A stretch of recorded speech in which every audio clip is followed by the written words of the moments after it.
The journey to parenthood can be a tough one for many Canadian couples, especially for those who are struggling with fertility. Marcy Enan, Canada's Minister for Women, Gender Equality and Youth, recently made an announcement that the federal government is committed to improving access to fertility treatment at a Fertility Awareness Week event. Joining us now is Hadassah Alencar from Canada Affairs to break down the challenges in fertility care. Thank you so much for chatting with us today.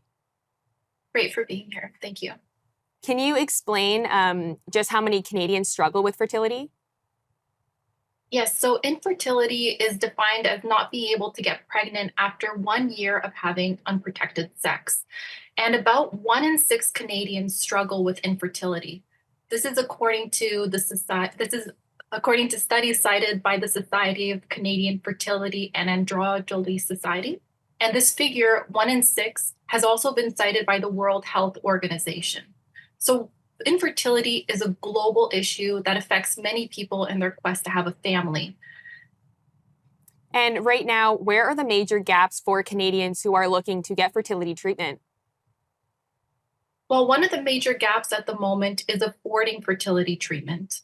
For example, in vitro fertilization, which is IVF for short, is a common treatment for fertility.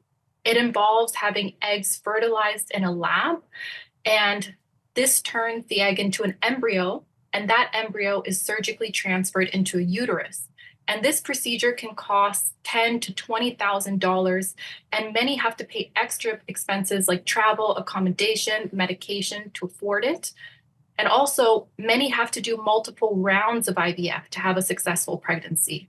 So fertility advocates like Fertility Matters Canada, they have been calling on Ottawa to make a national strategy to better provide funding for people looking for fertility treatment.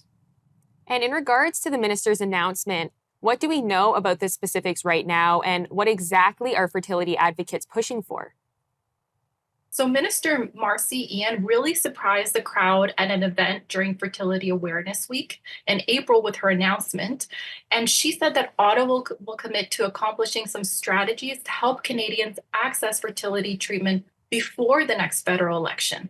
So these are strategies that could be completed within a 12-month timeframe. And this is really part of Minister Ean's co-mandate with Health Minister Mark Holland.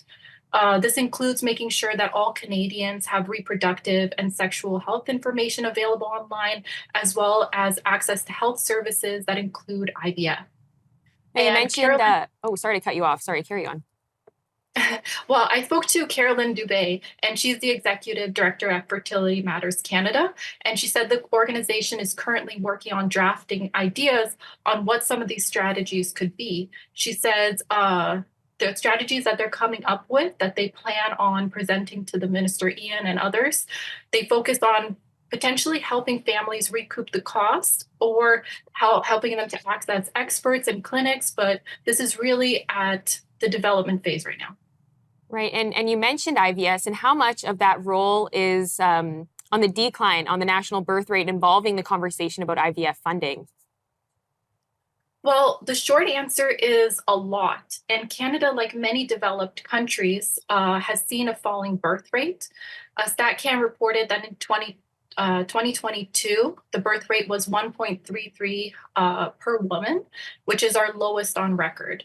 And in a recent interview that I had with Caroline, she said that helping Canadians access fertility care is important when considering the economic health of the country. And this would really look like lowering the barriers to help people access fertility treatment so that we can see more Canadian families. For fertility treatment, is there a rural and urban divide in the access?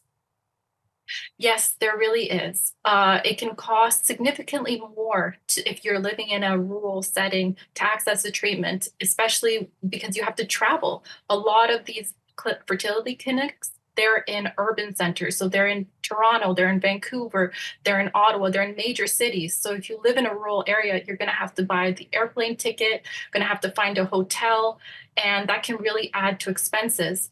I spoke to Lana DeBastiani in the Northwest Territories, and there is no fertility IVF coverage in the territories at the moment. And she said that she estimates her and her partner will have to pay $30,000 to $40,000 for their treatment. Thank you so much. Thank you.